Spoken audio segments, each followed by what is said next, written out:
말씀이 삶에서 실제가 되게 하는 하가 팁입니다. 모든 사람들이 변화를 겪습니다. 성장의 변화부터 라이프 사이클, 이런 것들을 또 제외하고도 치열한 경쟁과 위기에서 살아남기 위한 변화, 더러는 현재 집이나 이름을 지키기 위해서 주도권을 뺏긴 채 끌려다니는 변화, 혹은 자기 개발과 성공을 위해서 적극적으로 변화에 도전하기도 합니다. 성도들도 마찬가지죠. 구원받고 천국 가는 것이 다가 아닌 영적 성장에서부터 부르심의 단계를 이루는 등 신앙생활도 일평생 동안 변화의 지속적인 과정인 것입니다. 어쩌면 지금 이 순간에도 더 이상은 이렇게는 안 되겠다거나 이제 변화의 때가 됐다는 심령 깊이에서의 어떤 신호들에 고민하고 계실 수도 있을 겁니다.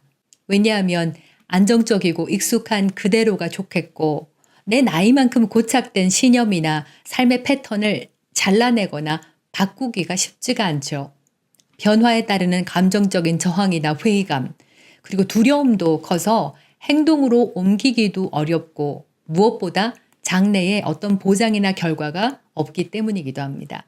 하지만 하나님은 모든 만물이 성장하고 변하도록 지으셨고 사람도 다스려서 열매 맺는 변화를 일으키는 본성뿐 아니라 그 능력도 주셨기 때문에 그리스도 안에서는 그 어려움들을 충분히 다스릴 수 있습니다. 영적 성장이나 부르심도 수업 과목이 따로 있을 만큼 방대한 분량이어서 그래서 오늘 영상에서도 성도들이 어떻게 이 변화들을 자연스러운 삶의 패턴으로 받아들일 수 있는지 기초 원리들을 살펴보겠습니다. 먼저 부르심을 알기 원해야 합니다.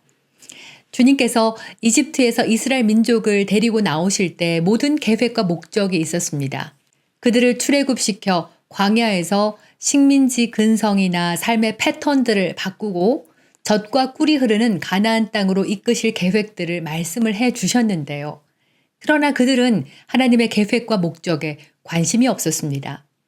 자신들을 통해서 주님이 무엇을 하고 싶으신지, 어떤 변화를 원하시는지 알고 싶지가 않았습니다. 이집트에서의 고통을 피해서 뛰쳐나오긴 했지만 그 변화는 자발적인 도전이나 비전에서 시작되지 않았죠. 단지 그들이 원했던 것은 고통 없이 잘 먹고 사는 안정된 삶이었습니다. 그러다 보니 조금만 어려움이 생겨도 왜 우리를 끌고 나와가지고는 왜 고기가 없냐, 왜 물이 없냐, 전쟁은 왜 또 하냐 하며 늘 원망하고 불평했습니다. 그리고 하나님 앞에서도 우상을 만들고 또 그렇게 벌을 받았어도 달라지지 않았습니다. 그들이 그럴 수밖에 없었던 것은 변화를 두려워했기 때문인데요. 달라지고 싶지가 않으니까 말씀을 들어도 깨닫지 못하고 보아도 보지 못하고 마음만 더 완악하게 했던 것입니다. 이렇게 국가든 사람이든 스스로 변화하고자 하는 의지, 비전이 없으면 죽고 망합니다. 목적과 비전이 없는 삶은 도태되고 살아도 사는 것이 아니죠. 근데 그뿐 아니라 성도들도 교회를 다니면서도 복음 받고 싶어 하지만 영적 성장이나 그에 따르는 훈련, 부르심에 관심이 없는 것도 마찬가지입니다. 그렇게 살겠다는 것은 마치 젖을 먹는 어린아이가 전쟁에 나가겠다는 것과 같습니다. 그러나 감사하게도 신약의 성도는 성령이 내주하고 계시기 때문에 부르심의 소망을 알 수 있습니다. 분별하도록 영적 감각을 훈련시킨다면 구체적인 인도로 장래 일도 대비할 수 있습니다. 우리가 정말 알기를 원한다면 알 수 있다는 것입니다.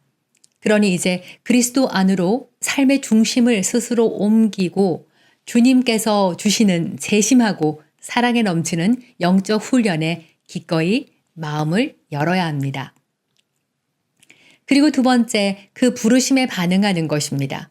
사실 최고의 부르심까지는 전체 인생 동안 서너 단계의 큰 변화가 있습니다. 또 온전하게 되고 부르심을 완성하도록 큰 방향의 전환을 말하는데요. 그런데 그런 큰 영적 변화 외에도 성장과 훈련을 위한 삶에서의 작은 조정들이 요구되기도 합니다. 예를 들어서 나의 시간 쓰는 것이나 잘못된 인간관계, 재정을 다루는 방법 등 삶의 패턴을 조정하시는데요. 어떨 땐 나도 몰랐던 그 작은 습관들까지 드러내 주시고 고치시는 등 삶을 더욱 깨끗게 하시고 말씀의 반석에 서게 하시고 성장과 확장을 위한 변화들을 야기하십니다. 그리고 그런 어떤 실제적인 훈련부터 요셉처럼 작은 그릇을 큰 그릇으로 만들기 위해서 부모를 떠나 보디발 집에서 실물 경제를 알고 감옥에까지 가서 국가의 정치 생태를 익혀서 마침내 총리가 되게 하는 혹독한 훈련으로 변화시키거나 아브람처럼 갈 길을 알지 못하고 떠나게 하듯 마구 막 몰아가시면서 극적으로 바꾸시는 등 다양한 방법으로 변화의 파도를 타게 하십니다. 저 또한 방송인으로 10년을 살다가 갑자기 30 중반에 영국으로 유학을 갔고 거기서 사모가 돼서 지금도 교사의 직분과 은사를 받아서 사역을 감당하고 있는데요. 결코 그 변화의 과정들이 쉽거나 또 원했던 방향은 아니었습니다만 지금도 뒤돌아보면 그 모든 과정에 하나님의 유익하심과 발전과 성장이 있었다는 것을 정확하게 알게 됩니다. 자, 그래서 셋째, 우리는 주님을 신뢰하고 믿음으로 행할 수 있습니다. 주님이 우리를 만드신 이유가 선한 일을 하기 위해서, 좋은 일들을 하기 위해서 우리를 지으셨고요. 그리고 그 일을 잘 하도록 그 일을 하는데 필요한 모든 것들이 미리 앞서서 다 예비되어 있다고 했습니다.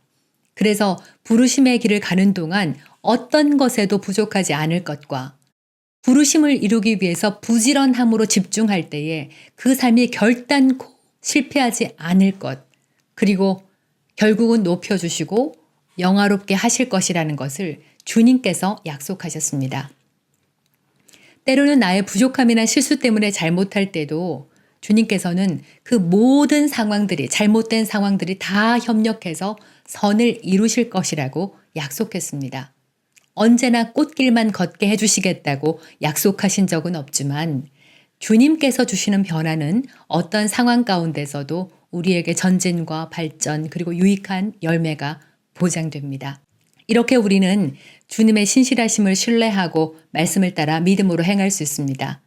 이 믿음은 세상 사람들처럼 1000번을 쓰고 원하는 사진과 그림을 붙여놓고 보면서 된다, 와라 이렇게 외치는 자기 확신이나 긍정적인 사고방식이 아닙니다. 우리의 믿음은 내 영과 혼이 그리스도 예수의 복음을 확신하고 내 몸이 그 말씀에 일치해서 행동으로 반응하는 것이죠. 그 믿음이 이미 패망한 마귀를 다루고 두려움을 이기고 부르심의 표대를 향해 달려나갈 수 있게 합니다. 그리스도 안에서 부르신 삶이야말로 후회 없이 사는 최고의 길이고요. 가장 안전하기도 하고 탁월한 능력과 내 속에 있는 불순물 없는 열정을 쏟아서 하나님의 선한 목적뿐 아니라 나도 영광된 삶을 사는 기쁜 길입니다. 그리고 지금 이 순간도 모든 성도들에게는 언제든지 그 운명 안으로, 최고의 운명 안으로 들어올 수 있는 특권이 있습니다. 오늘 말씀의 요점은 주님의 신실하심을 신뢰하고 주님께서 예비하신 변화를 마주하자. 먼저 부르심을 알고자 하고 요구하시는 변화에 반응하며 그리고 믿음으로 나아가자. 이 길이 최고의 예비를 누리고 영광된 삶을 살게 하며 하나님의 온전한 부르심을 이루도록 인도하신다입니다. 함께 기도하겠습니다. 주님, 나를 부르심에 합당한 자로 여기시고 나의 길을 계획하시고 예비하신 것 감사합니다. 부르심의 소망을 밝히시는 성령님을 따라 주님의 최고의 뜻을 이룰 것입니다. 이 길을 통해 주님의 이름이 영광 받으시고 나 또한 주님 안에서 영광된 삶을 살게 하실 것을 믿습니다. 예수님 이름으로 기도합니다. 아멘. 내가 내 능력으로 내 운명을 개척하는 것보다 나를 만드신 분이 예비하신 그 길을 발견하고 성취하는 것이 소명과 희열이 가장 큰 좋은 삶임을 우리가 알고요. 이제부터라도 부르심을 향해서 나의 마음의 문을 여시길 바랍니다. 오늘도 저희 하가TV 좋아요, 구독 부탁드리고요. 알림 설정도 해주시고 소문도 많이 내주셔서 저희 하가TV의 사역이 확장되고 번창하도록 도와주시길 부탁드립니다. 오늘도 함께 해주셔서 감사드리고요. 다음 영상에서 뵙겠습니다. 할렐루야.